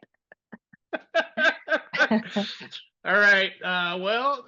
Closing question number 14. Closing Okay. questions. Are you available for hire? If so, where can we find you? Where? No, we'll just leave it at that. We've already answered this Okay. last bit. So, yeah. Are you for hire? So where can we find you if so? Yes, I am. And easiest place is go to my website, summerflynn.com. There's a contact box there. And I I'm will link that in the description below. okay. Okay. And then I'm on Instagram. I am not on Facebook. And I'm not, but you can reach me through Instagram too, but not Facebook. And, and what where's the Instagram? What is it? I believe it's Summer Flynn Writer at Summer Flynn Writer. Summer Flynn Writer. And Uh-huh. I'll double check that just to be sure Okay. later when I'm doom Yeah. scrolling. Okay. When I'm looking at our contemporary shortened myths, Mm. Hmm. that's what it is, right? Just the posts. That's how Right. we That's how we piece together our myths these days. Yeah. Our posts. Yeah. But you shouldn't put a lot on your post, John, because you need, once you're a paid writer, yeah. you want to wait, you want to get paid for your work. So that's another thing. As a paid writer, you'll be less likely to just start pouring things out online um, for free. So you don't want to put too much on your posts. What do you mean? Well, if you're going to do ghostwriting or editing, you want a very kind of scrubbed. Is that you don't want a big presence online. You want to be kind of the Wizard of Oz. You lay low.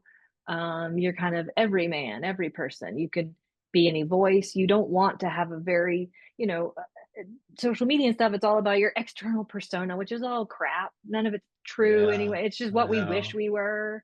So I honestly get embarrassed when people share things online. It makes me Yeah. uncomfortable because it's like they're just like lifting up their, taking their pants down or something. You're just showing me your insecurities. um, God, oh, I don't really. We I should have just. I moaned. should have let you end. We should have ended. No, Um, this is writing, reading, recovery, discovery. We are recovering and right, we're discovering some things right now. right. I mooned my seventh grade class though, Summer. I mean, and that was because of I did too. insecurity. I What? did too. The But I didn't seventh. do it online.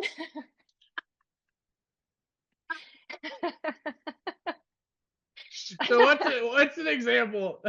Can you give us an example of how you show too much online?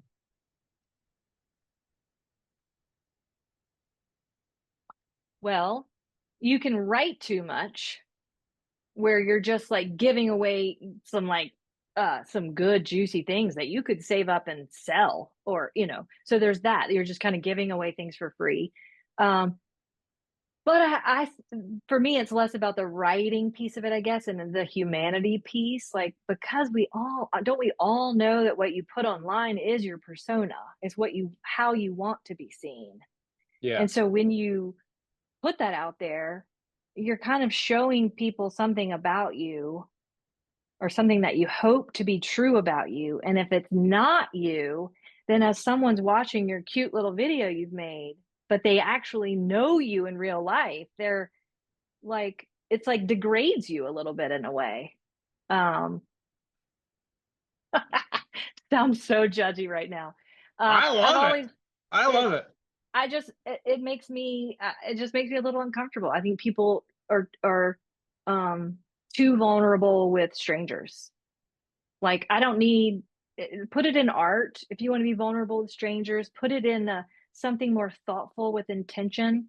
Sure. Like, my child is 12 and is like, a YouTube connoisseur, like just eating up the YouTube for the first, like she's finally kind of got YouTube.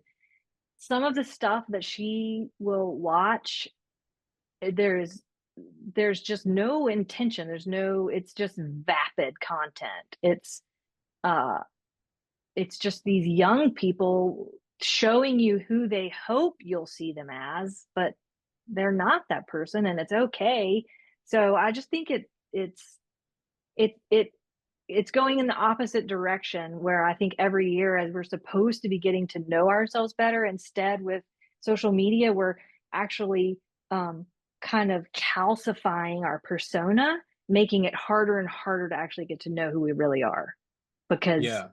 we start to compare ourselves to our own persona that we've created online. Oh, And yeah. then, well, So I mean, shit.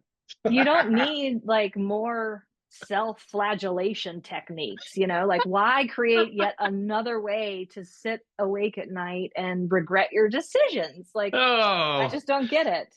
I got a question So, for you then. I got a question okay, because I am a fucking participant in this. So like right. you which is why I love this Mhm. conversation so much, because I feel that psychic dissonance that you're talking about, where Right. you're like, okay, and then but now I'm this guy. So like as far as being an artist right now Hmm. and having to kind of, or make it, let's call this making the choice to promote yourself more Hmm. than um more than seeking like an agent or an editor. You're going to self-publish your book. So Hmm. that's what you want. That's what you're trying to Right. do. So like, how do we, I don't know, between the two things, how do we find balance there? Because we have to make the content in Hmm. order to get this self-published book, because nobody's going to push Right. it for us. So how do we do Right. that while still maintaining some consciousness and some self-respect, I guess? I think promoting I would say create content with merit. So, in other Okay. words, promote your products. If I'm buying a book, it's to buy the book. It's not because I care what the author ate that morning. So, when we get into issues like take Michael Jackson, for example, or, like, is is it okay to listen to his music or is it not? We don't what because we know too much now. Right. So it's like fracturing our own. Can we just keep it easy? And if Michael Jackson just knew of his music, his art, I can enjoy that, and I don't have to start getting into, well, I don't agree with how he felt about this or that or did this or that. So I think that's what um we all feel like we have to get up on a soapbox and espouse our views, especially if we have any kind of public persona, like no one knows what I feel about Gaza, or like I don't need to know what you feel politically or things like that to appreciate your art. And I think there's a little bit of that's where we need to bring it back to it's separate. When you release it into the world, it is not yours anymore. You can promote it. It is your content. It is your art. It has merit. Promote that. Don't promote your personal views or what you ate for breakfast. I had a very Insecurities Yeah, was I my had a favorite one. very smart digital media content creator who shall remain unnamed, who once told me, it's your wife, that creating social media content, the goal, because she's always like, you got to put this out there, and I just adamantly won't. She said the goal is for people to want your life. That's why you post online. And when she told me that, I was like, oh my God, that's it. We So I don't know that I always want to participate in that unless I'm wanting people to read my book. And that's different. When you're promoting what you've created and you're building an audience for your art or product or whatever it is, that has always been marketed. I just don't think we need to market our individual selves. I don't think that's people do it. And look, I'm me and Kim Kardashian is Kim Kardashian. So you decide which of those is a more successful way to think of it. I think Kim Kardashian proves me wrong here, that I putting it don't all out know. there might be the way to go. And I'm just a curmudgeonly old, writer. Um, Well, I but it think just that has it's always been off putting to me a little I bit. agree with you, Summer. I agree with you, because there's an ick you feel when you're doing it, where but Mm-hmm. you're like you like see the other guy or whoever Mm-hmm. doing it, and they're like, oh, and you're like, those likes and views and whatever are probably translating to Yep. sales because these people like this Yeah. person. And so they Right. want to buy that person's book. And so then, it's really tempting to do that. But I do know that, like, and personally, I think that you are my own personal view of success would more align with what you've attained than Kim Kardashian. But I that's why I started wanting to do videos like this, which thank you so much for coming Mhm. on and doing this, because like I did one video with my friends about a book, and Mhm. it was just like, I was like, this, I can feel this and I Mhm. can share it with people Mhm. and like Right. feel good about Right. sharing it. Right. Like everything we just Right. talked about, that's like Right. useful information I like talking about, I Right. like listening to. So it's like, Right. I think that like me personally, I'm still finding my voice with all of this stuff, like being Mhm. online and how to navigate it. But I do know that like I was making videos for YouTube that were more like trying to be flashy. And then I did Mhm. one video which was human communication. And I was Mhm. like, this is fucking it for Right. this. Right. And well, that's why even the algorithm supports that. The algorithm supports that when you show your face, it gets more engagement. Why is Yeah. that? Because you have a pretty face? Maybe. Or is it because it's the humanity element and we feel like, oh, this is a human? So I think if you're going to be a writer and you're setting out to be a writer, it does help to have an audience. And in fact, it's sad, but some publishers, the first thing they ask you is how big is your following? People get book Right. deals because they have a following. Um, Tons of poets are making money off workshops on how to build a platform. 9 times out of 10, 2 or 3 years later, those authors are removing those workshops and feeling disgusted by how the platform now is like in charge of them almost. So it is an insidious, I think, kind of cesspool of ego that some people can dip their toe in and be fine, and other people just fall right into it. Um, so I don't know. I think that involves a little bit of self control as you engage in it. But if you want to be a writer, have a platform, have a following. If you want to be an editor, a ghostwriter, one of your biggest strengths is your anonymity. You're like the shark. They don't know a lot about you. All they know is you show up, you do a good job, and you have a damn good product at the end. That's what they care Mm. about. They don't want to know what my kitchen looks like Yeah. or my Yeah. sourdough I baked yesterday. It's just it degrades it. And have you ever met someone you idolized and you had a conversation with them and you're like, oh my God, that person's ass. And then it's like you just have this existential crisis because this person you looked up to forever is, it's like when I met Marky Mark. I met Marky Mark in the 1980s, 90s. And he came up to here and was I was with a group of my friends. We were all underage, and he invited us into his hotel room, which we respectfully declined. But after that, I was like, Marky Mark, he's just a dude, he's a lonely dude in a hotel trying to find some, Five solace in women to bring. others. Right. So that's a bad example, but I feel like that's what happens when you put something online. You're kind of showing your Marky Mark side a little bit, and if you're comfortable putting those vulnerabilities out there, that's great. But if your whole professional facade is dependent on you being a respectable, ethical, objective individual, you don't want all that out there. I need to be able to write JD Vance's book if I want to. Do you know what I mean? Whether I agree with him or not. I need to be able to write Michael Jackson, may he rest in peace. Some of those are the best kinds of writing projects because you do, like, if you feel like you are, you know, completely opposed with someone's viewpoints, God, it's fun to write their book. It is Oh, so fun to write their book. wow. You go on your own journey. It's a whole thing. You have to find your share of humanity. So that's why you don't want to put it all out there. You're narrowing your pool of possible projects. So you got to decide, I think, early on, am I an out there writer or do I want to be more behind the scenes? I'm doing communications, I'm doing editing, I'm doing ghostwriting. And then react accordingly and cultivate an online presence accordingly. But being mysterious is an asset when it comes to editing and ghostwriting. That's why it's called ghostwriting. Boop. Yeah. And with that,